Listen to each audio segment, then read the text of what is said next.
ക്രമം തെറ്റി ഉറക്കെ ഉയരുന്ന അവന്റെ ശ്വാസത്തിനും കിതപ്പിനുമിടയിൽ അവളുടെ അടക്കിപ്പിടിച്ച നേർത്ത കരച്ചിൽ ചീളുകൾ ആ ബെഡ്റൂമിനുള്ളിൽ നിറഞ്ഞു നിന്നു. തന്റെ വികാരാവേശത്തിന്റെ കൊടുങ്കാറ്റടങ്ങിയതും ആ പെണ്ണിന്റെ നഗ്നമേനിയിലേക്ക് തളർന്നു കുഴഞ്ഞു വീണു പ്രവീൺ. ഇങ്ങനെയൊരു ത്രിൽ അതെനിക്ക് നിന്റെ അടുത്തുനിന്ന് മാത്രമാണ് ഗോപിക കിട്ടാറ്. നിനക്കിത്തിരി വേദനിച്ചെന്നറിയാം. എന്തു ചെയ്യാം, ഞാനിങ്ങനെയാണ്. നീ തൽക്കാലം സഹിച്ചേ പറ്റുകയുള്ളൂ. ഭർത്താവിന്റെ സന്തോഷവും തൃപ്തിയിലുമാണ് ഭാര്യയുടെ ജീവിത ലക്ഷ്യമെന്ന് നിന്റെ അമ്മ നിന്നെ പഠിപ്പിച്ചിട്ടില്ലേ? ഇതൊക്കെയാണ് എൻ്റെ സന്തോഷം.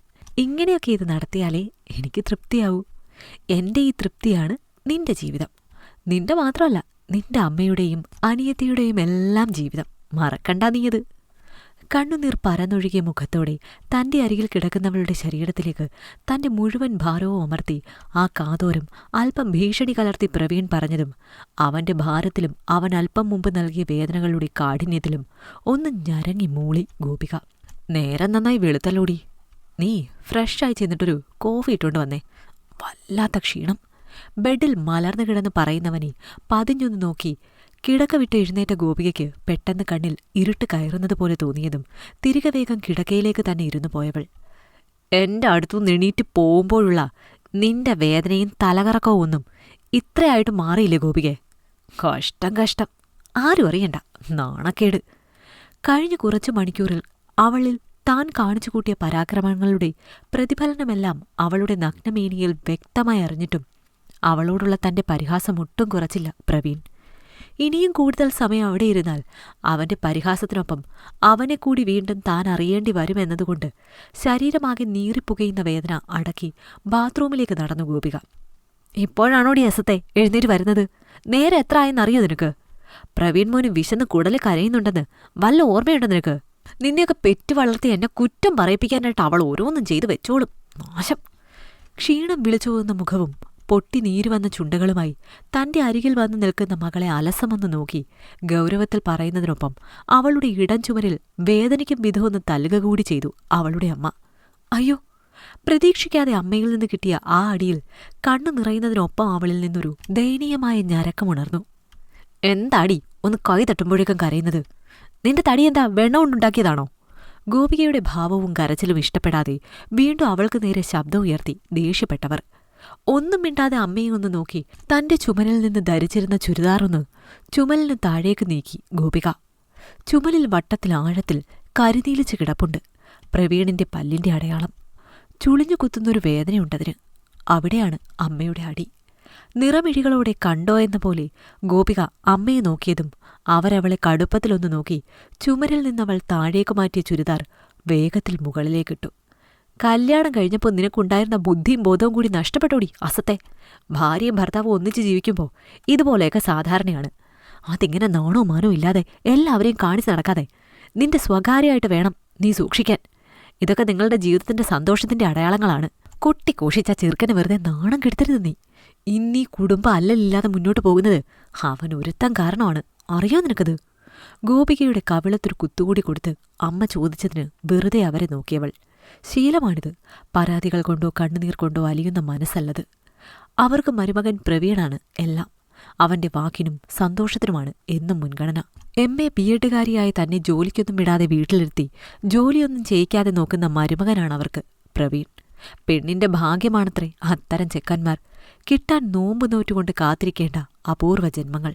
ഓർത്തതും ഒരു പുച്ഛത്തോടെ അമ്മയെ നോക്കി പ്രവീണിനുള്ള കാപ്പിയുമായി ഉമ്മറത്തേക്ക് നടന്നു ഗോപിക.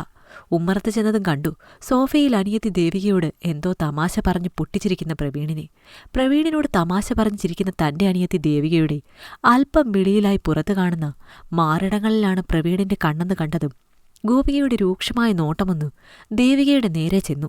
തന്നെ നോക്കുന്ന ചേച്ചിയെ കണ്ടതും ദേവിക ഒന്നുകൂടി പ്രവീണിലേക്ക് ഒട്ടിച്ചേർന്നിരുന്ന് ചേച്ചിയെ വെല്ലുവിളിയോടെ നോക്കി. പ്രവീൺ മോൻ നിന്റെ കെട്ടിയവനാണെങ്കിൽ നിന്റെ അനിയത്തിക്കവൻ ചേട്ടനാണ്.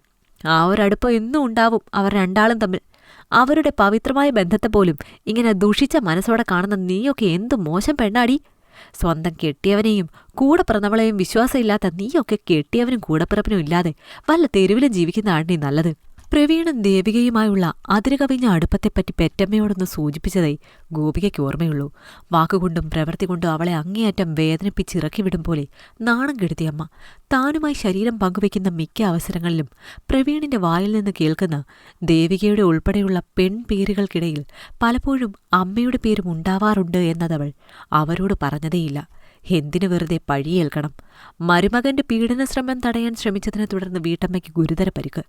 പാലക്കാട് ജില്ലയിലെ മണർക്കാടിലാണ് സംഭവം നടന്നത്. പ്രതി പോലീസ് കസ്റ്റഡിയിലാണ്. ചാനലുകൾ വാർത്ത ആഘോഷമാക്കുമ്പോൾ വീട്ടിലെ സോഫയിൽ ചാരിക്കിടന്ന ആ വാർത്തകൾ മാറി മാറി കണ്ടിരുന്നു ഗോപിക. പ്രവീണിന്റെ ആക്രമണത്തിൽ കാലിനും നടുവിനും സാരമായി പരിക്കുപറ്റി അമ്മ ഹോസ്പിറ്റലിലായിട്ട് ദിവസം 3-4 കഴിഞ്ഞുവെങ്കിലും അതൊരു വാർത്തയായത് ആക്കിയതിപ്പോഴാണ്. ദിവസങ്ങൾ കഴിഞ്ഞൊരു ദിവസം ഹോസ്പിറ്റൽ വാസം കഴിഞ്ഞ് അമ്മയും അനിയത്തിയും വീട്ടിലേക്ക് മടങ്ങി വരുമ്പോൾ തന്റേതായിട്ടുള്ളതെല്ലാം പെറുക്കി ബാഗിലാക്കി ആ വീടിന്റെ പടി ഇറങ്ങാനുള്ള നിൽപ്പാണ് ഗോപിക. മുഖമുയർത്തി അവളെയൊന്ന് നോക്കാൻ പോലും സാധിക്കാതെ തല താഴ്ത്തി അവൾക്ക് മുൻപിൽ നിന്നുരുകി അവരമ്മയും മോളും. നോമ്പ് നോറ്റു വ്രതം പിടിച്ചും നിങ്ങൾ അമ്മയും മകളും എനിക്ക് നേടിത്തന്ന ആ മുൾക്കിരീടം ഞാൻ ഇവിടെ ഉപേക്ഷിച്ചാണ് പോകുന്നത്. എന്നെക്കാൾ അധികം ആ കിരീടം ഇപ്പോൾ ചേരുക അമ്മയുടെ ഈ മോൾക്കാണ്. ഒന്നുമില്ലെങ്കിലും അയാളുടെ കുഞ്ഞിനെ വയറ്റിൽ ചുമക്കുന്നത് ഇവളല്ലേ? ശിക്ഷ കഴിഞ്ഞിറങ്ങുമ്പോ കൂടെ കൂട്ടിക്കോ, കുടുംബത്തിന്റെ ചെലവ് കഴിയണ്ടേ? കടുപ്പത്തിൽ അവളിൽ നിന്ന് വാക്കുകൾ ഓരോന്നും പുറത്തേക്ക് അഗ്നിയുടെ ചൂടേറ്റുന്ന പോലെ തെറിച്ചതും പൊള്ളിപ്പിടഞ്ഞവർ. അനിയത്തിയായി കാണേണ്ടവളെ മരുമകനെന്നേ ഭാര്യയാക്കിയിരുന്നുവെന്ന് അമ്മ അറിയാൻ അവളിലൊരു ജീവൻ ഉടലെടുക്കേണ്ടി വന്നു. അത് ചോദ്യം ചെയ്യാൻ പോയ തന്നോട് അവൻ പറഞ്ഞതും പ്രവർത്തിച്ചതും വീണ്ടും ഒരിക്കൽ കൂടി ഓർക്കാൻ ത്രാണിയില്ലാതെ പതറി അമ്മ ഗോപികയെ നോക്കി. നിന്റെ പെൺമക്കളും നീയുമെല്ലാം ഈ പ്രവീണിന്റെ ആനന്ദമാണടി. നമുക്ക് 3 ആൾക്കും ഈ ജീവിതം ആസ്വദിച്ചനുഭവിച്ചങ്ങനെ മുന്നോട്ടു പോവാം. എന്നാലേ നിനക്കൊക്കെ വേണ്ടി ഞാൻ മുടക്കുന്ന പണം എനിക്ക് മുതലാവൂ. കാതിൽ അലയടിക്കുന്ന പ്രവീണിന്റെ വാക്കുകൾ. ഒപ്പം അല്പനേരത്തേക്കെങ്കിലും അവന്റെ അടുത്തു നിന്ന് തനിക്ക് നേരിടേണ്ടി വന്ന പ്രാണൻ പോകുന്ന വേദന. എല്ലാം മനസ്സിലിരച്ചെത്തിയതും ആദ്യമായി താൻ ജന്മം കൊടുത്ത തന്റെ മൂത്ത മകളെ ദയനീയമായി നോക്കിയവർ. നീ അങ്ങനെ ഇറങ്ങിപ്പോണ്ട കാര്യമില്ല മോളെ. അവനെ നമ്മൾ ഒന്നു ചേർന്ന് നേരിടും. നീ ഇവിടെ നിൽക്കണം. നമുക്കിനിയും ചില കാര്യങ്ങളിൽ തീരുമാനമെടുക്കേണ്ടതുണ്ട്. അത് പറയുമ്പോൾ അമ്മയുടെ നോട്ടം വന്നിട്ടിതുവരെ തല ഉയർത്തി തന്നെ നോക്കാതെ അനിയത്തിയുടെ വയറിലേക്കാണ് എന്ന് കണ്ടതും ഗോപിക ചിരിച്ചു. ഞാൻ പോവുക തന്നെ ചെയ്യൂ അമ്മേ. ഇത്രയും നാൾ അയാളിൽ നിന്നും നിങ്ങളിൽ നിന്നും വേദനകൾ സഹിച്ച് ഞാൻ ഇവിടെ നിന്നത് മരിക്കാൻ ഭയന്നതുകൊണ്ട് മാത്രമല്ല. എന്റെ സർട്ടിഫിക്കറ്റുകൾ ഉൾപ്പെടെയെല്ലാം അയാൾ പിടിച്ചുവെച്ചതുകൊണ്ടും വീട് വിട്ടിറങ്ങിയാൽ ഒരു നല്ല വാക്കിന്റെ രൂപത്തിൽ പോലും നിങ്ങൾ എന്റെ കൂടെ നിൽക്കില്ല എന്നറിയാവുന്നതുകൊണ്ടും മാത്രമാണ്.